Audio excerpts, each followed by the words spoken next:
So hello viewers, good morning, and today in the fifth session of this course we are going to talk about use of has, have and had. I hope you all have heard or gone through this helping verb that we use to describe several situations, and here we are going to take some examples of uses of has, have or had. First of all, you must know that in which sense this is used. It is used in the sense of possession. Possession means ownership. Hindi में इसे हम मालिकाना हक कहते हैं. जब हम किसी चीज़ के पोजीशन को दिखाना चाहते हैं, फॉर एग्जाम्पल मेरे पास यह कलम है, हम अंग्रेज़ी में इसे कहेंगे आई हैव दिस पेन या आई हैव अ पेन, जो भी कह लें. तो यानी इसका मतलब ये है कि मैं इसका ऑनर हूँ. I own this pen, which means the same I have this pen. आगे बढ़े तो हैज़ हैव का प्रयोग हम प्रेजेंट सिचुएशन को दिखाने के लिए करते हैं, जबकि हैड का प्रयोग पास्ट के टाइम को दिखाने के लिए. और स्वाभाविक है हैज़ हैव का ही पास्ट फॉर्म हैड होता है, और इसी में जब हम फ्यूचर को दिखाना चाहें तो सेल विल का प्रयोग कर सकते हैं. ध्यान रहे कि सेल विल के बाद हमेशा हैव ही आता है, हैज़ नहीं. ठीक है, ये फ्यूचर टाइम को दिखाता है. फॉर एग्जाम्पल हमने सबसे पहला क्वेश्चन लिया है, do you have an extra pen? क्या तुम्हारे पास एक्स्ट्रा कलम है, अतिरिक्त कलम है? अब सपोज किसी से पूछना है, ऐसी कोई सिचुएशन है, तो हम कैसे पूछ सकते हैं do you have an extra pen? और इसके जवाब को भी हम तरह तरह से दे सकते हैं. फॉर एग्जाम्पल मैंने नॉर्मल सा एक जवाब दिया है, यदि मेरे पास है तो हमारा रिस्पॉन्स होगा yes I have a pen या I have an extra pen. ठीक है, जिस टोन में पूछा जाए, जिस तरह से स्ट्रक्चर हो क्वेश्चन का, उसी को फॉलो करते हुए हमने लिखा है yes I have an extra pen. हाँ, मेरे पास अतिरिक्त कलम है. ठीक है, या फिर हम शॉर्ट में इसी क्वेश्चन का जवाब देना चाहें तो यस में कहेंगे यस आई डू हैव. हाँ है ना, ये सब मतलब हुआ इसका. या फिर नहीं है तो नो आई डोंट हैव, नहीं मेरे पास नहीं है. या पूरा जवाब देना है तो पूरा भी कह सकते हैं yes I have an extra pen, नहीं है तो no I don't have an extra pen. या फिर शॉर्ट में हमने आपको बता दिया. या फिर जब नहीं है तो हम सॉरी कहकर भी जवाब दे सकते हैं, sorry I don't have any extra pen, या एनी बोल सकते हैं या एन भी बोल सकते हैं, I don't have an extra pen, sorry. ठीक है, सॉरी इसीलिए क्योंकि शायद हम सामने वाले की मदद ना कर पाएँ, इस वजह से हम सॉरी फील कर रहे हैं, बुरा लग रहा है हमें. तो ये तरह से थोड़ा और ज़्यादा पोलाइट आंसर हुआ. आगे बढ़े तो जैसे अगला क्वेश्चन है, does your father have a car? Simple सा मतलब है, आप समझ ही रहे हैं. नॉर्मली हम इसको ऐसे भी पूछ सकते थे, has your father a car? क्या तुम्हारे पिताजी के पास एक कार है? तो मीनिंग इसका भी वही हुआ, does your father have a car. तो इस क्वेश्चन को हम कैसे आंसर कर सकते हैं? यदि हाँ हमारा आंसर है तो उसी तरह से कहेंगे yes my father has a car. अब यहाँ तो डज लगाना ज़रूरी है नहीं, वैसे बोलने का बोल भी सकते हैं yes my father does have a car. थोड़ा एम्फेसाइज हो जाएगा, एम्फेटिक सेंटेंस का एग्जाम्पल भी है ये. या नहीं है तो know my father doesn't have a car. यहाँ पर आप डज लगा सकते हैं, कोई दिक्कत नहीं, इसमें एम्फेटिक नहीं होगा. ठीक है, या फिर my father has not a car. उसी तरह का अगला क्वेश्चन है, पास्ट में है ये, had your brother a bicycle? क्या तुम्हारे भाई के पास एक साइकिल थी? पास्ट में है तो थी का ही सेंस आएगा. तो जवाब भी हम कुछ उसी तरह से देंगे, yes my brother had a bicycle. हाँ मेरे भाई के पास जो है एक बाइसिकल थी. या फिर नहीं थी तो know my brother had not a bicycle. ठीक है, फिर अगला है फ्यूचर में, like will you have success in your life? क्या तुम्हें अपने जीवन में सफलता मिलेगी? फ्यूचर का क्वेश्चन है. ठीक है, will you have success, success का मतलब सफलता होता है. Will you have success in your life? तो आंसर भी उसी टोन में, अगेन सभी हैं, स्वाभाविक है, सब कोई पॉजिटिव जो इंसान है वो हाँ ही कहेगा. तो हमारा जवाब होगा yes I will have success in my life. या हम आई शैल हैव भी बोल सकते हैं, बोलचाल में शैल विल का फर्क नहीं देखा जाता. आगे है did you have a watch? अब देखिए ये भी पास्ट को ही दिखा रहा है. अब चूंकि मैंने डिड का प्रयोग किया है तो इसीलिए हैड का प्रयोग आप नहीं कर सकते. Did you have a watch? क्या आपके पास एक घड़ी थी? पास्ट में ही है ये भी. तो हम जवाब में अगेन कह सकते हैं yes I had a watch, हाँ मेरे पास एक घड़ी थी। अब चूंकि डिड हटाए हैं तो हमने हैड का यूज किया है। नहीं है तो no I did not have a watch, ऐसे भी बोल सकते हैं, या I had not a watch. आगे है लास्ट क्वेश्चन इसमें, do you have time for me, क्या तुम्हारे पास मेरे लिए समय है। Do you have time, time समय समझ ही रहे, do you have time for me means मेरे लिए, क्या तुम्हारे पास मेरे लिए समय है। तो जवाब में यदि है तो हम कहेंगे, अब देखिए दोनों को बदला गया है, यू को हमने किस में बदल दिया है, आई को, और मी को बदल दिया है हमने यू में। तो ये आंसर करते वक्त काफ़ी ज़्यादा ये ध्यान रखना होता है, फर्स्ट पर्सन को सेकंड पर्सन में और सेकंड पर्सन को फर्स्ट पर्सन में चेंज कर दिया जाता है। तो हमने कहा yes I have time for you, हाँ मेरे पास तुम्हारे लिए समय है। अब जवाब देने वाला आदमी कह रहा है ना, तो इसीलिए चेंज हो जाता है पर्सन। या फिर नहीं है तो no I don't have time for you, मेरे पास तुम्हारे लिए समय नहीं। अब देखिए आप सभी जानते होंगे कि यदि आपने टेंस पढ़ा है तो हम परफेक्ट टेंस में भी हैज हैव का प्रयोग करते हैं। ये भी टेंस था बट ये सिंपल प्रेजेंट, सिंपल पास्ट और सिंपल फ्यूचर जैसा था।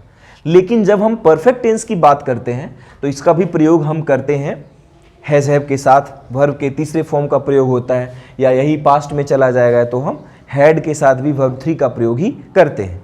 और ये कम से कम प्रेजेंट परफेक्ट टेंस आपको इसकी आइडिया होनी चाहिए, ठीक है।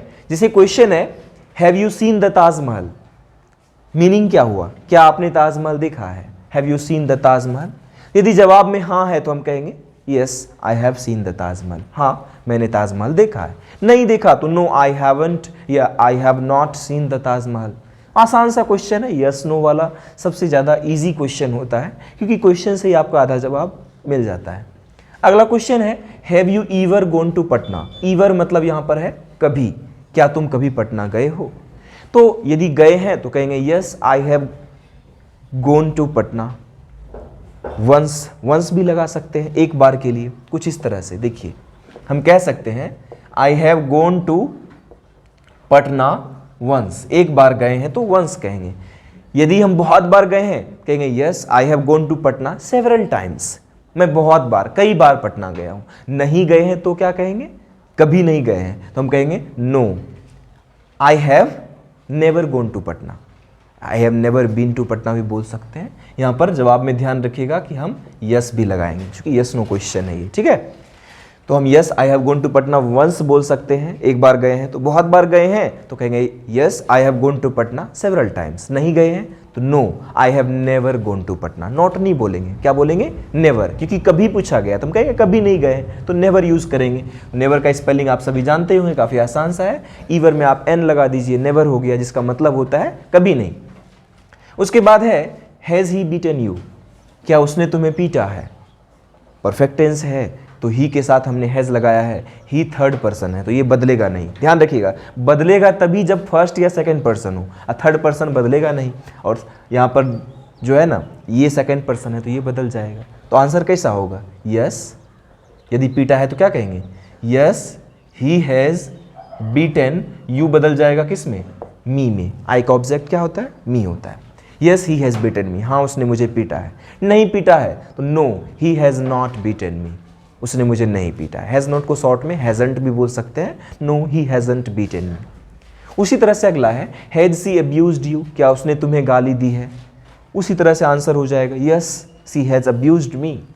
नहीं दी है तो no she has not abused me, yes she hasn't abused me. अगला है had he not helped you, क्या उसने तुम्हारी मदद नहीं की थी। अब थी इसीलिए क्योंकि पास्ट में है, हैड लगा हुआ है। Had he not helped you, क्या उसने तुम्हारी मदद नहीं की थी। तो यदि नहीं की थी तो क्या कहेंगे, no no he had not, या हैडंट भी बोल सकते हैं, no he hadn't helped me, नहीं उसने मेरी मदद नहीं की थी। या नॉट की जगह नेवर भी लगा सकते हैं, no he had never helped me, उसने मेरी मदद कभी नहीं की थी। यदि की थी तो कहेंगे yes he had helped me, हाँ उसने मेरी मदद की थी, ठीक है। उसके बाद है have I not taught you, क्या मैंने तुम्हें नहीं पढ़ाया है या सिखाया है, जो कहिए, ठीक है। Have I not taught you, यदि मैंने सिखाया है तो आप आई को फिर से क्या करेंगे, यू में बदल लेंगे, क्योंकि फर्स्ट पर्सन है तो सेकंड पर्सन में बदल जाएगा। हम क्या कहेंगे, यस आई बदल जाएगा यू में। Yes you have taught me, yes you have taught me, हाँ आपने मुझे पढ़ाया है। या फिर इसी का नेगेटिव है तो no you haven't taught me, नहीं आपने मुझे नहीं पढ़ाया है।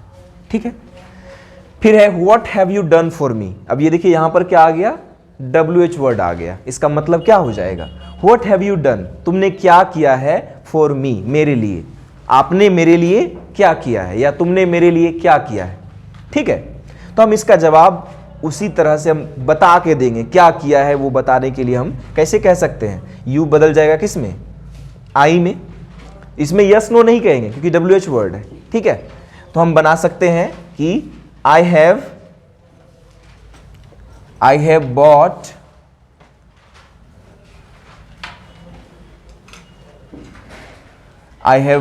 a dress for you। तो अलग अलग सिचुएशंस के लिए हम अलग अलग इसका आंसर दे सकते हैं। फिलहाल मैंने आंसर दिया I have bought a dress for you, कि मैंने तुम्हारे लिए एक ड्रेस खरीदी है। bought a new dress भी बोल सकते हैं, मैंने तुम्हारे लिए एक नई ड्रेस खरीदी है। अलग अलग सिचुएशन में अलग अलग जवाब दे सकते हैं। जैसे कह सकते हैं कि I have helped you several times, मैंने तुम्हारी बहुत बार मदद की है। ठीक है, इसका आंसर निगेटिव में भी हो सकता है, जैसे कि मैंने तुम्हारे लिए कुछ नहीं किया है, I have done nothing for you, ऐसे भी कह सकते हैं। ठीक है, I have done nothing for you. So you saw how we used has, have or had in different situations, and even you can use it to express different situations. For example, I have showed you many questions and answers, and you will also be able to learn how to answer these questions and how to use it in a perfect tense। हम perfect tense में इसको कैसे use करें, आप इस चीज़ को भी आप समझ पाएंगे। ठीक है, अब जैसे कि कोई ज़रूरी एक लिमिटेड क्वेश्चन नहीं है, आप चाहे तो और अभी WH वर्ड का प्रयोग कर सकते हैं। जैसे कहेंगे कि मेरी कलम किसने चुराई है, who has stolen my pen. ठीक है, तो हम आंसर में कह सकते हैं Ram has stolen my pen, you have stolen my pen, he has stolen my pen, she has stolen my pen. ठीक है, तो हम बहुत सारे WH वर्ड का प्रयोग करके और भी क्वेश्चंस क्रिएट कर सकते हैं। ठीक, तो ये सेशन था specially use of has, have और हैड को लेकर। और these are not only important for spoken skills, these are important for your grammatical knowledge and the situations, different situations that you get in solving while tenses, like tense में भी आपको बहुत सारे ऐसे situations मिलते हैं। ठीक है, तो वहाँ पर भी आपको ये हेल्प करेगा, सेंटेंस के स्ट्रक्चर को भी समझने में आपको मदद मिलेगी इस चीज़ से। I hope you got it, and so we will meet in the next session, in the 6th session. Till then, take care.